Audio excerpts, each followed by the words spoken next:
In order to get our computer to work, let's give it some power. Computers have a power supply that converts electricity from your wall to something usable. There are two types of electricity: DC or direct current, which flows in one direction, and AC or alternating current, which changes directions constantly.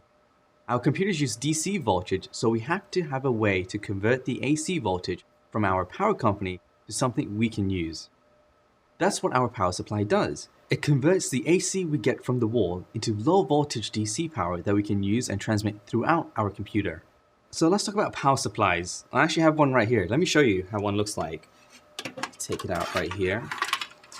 So most power supply units have a fan, which is right in here.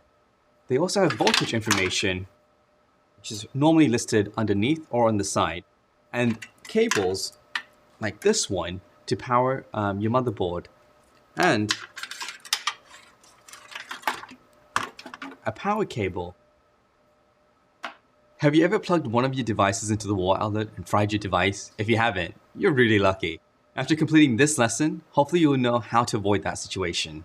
To understand electricity, let's use the example of water pipes. Our sinks have a faucet that's connected to a pressurized water tank. When we turn on the faucet, water comes out. This is sort of like how electricity works. When we plug an appliance into a wall outlet and turn it on, a flow of electricity comes out. If we added more pressure to our water tank, would more water come out of it? The higher the pressure, the more water there will be.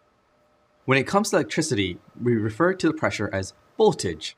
So when I was on vacation, to my surprise, when I plugged in the 120 volt appliance into a 220 volt outlet, the power came bursting through and fried my charger.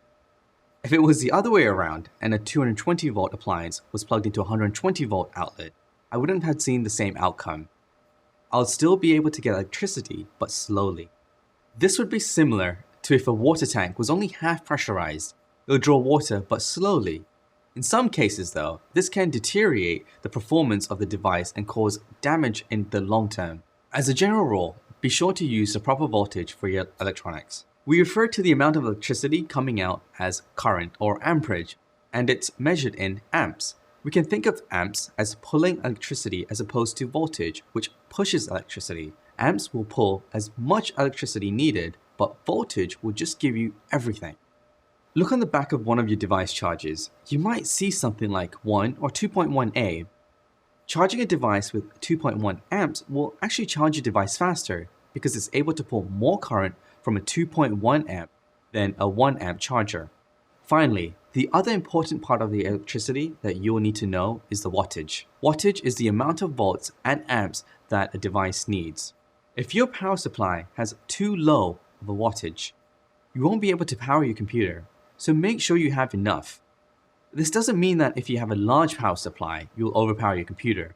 Power supplies just give you the amount that your system needs.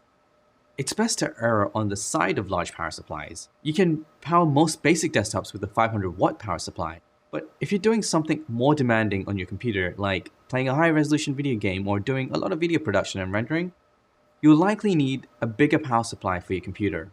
On the other hand, if all you're doing is just browsing the web, the power supply that comes with your computer should be fine.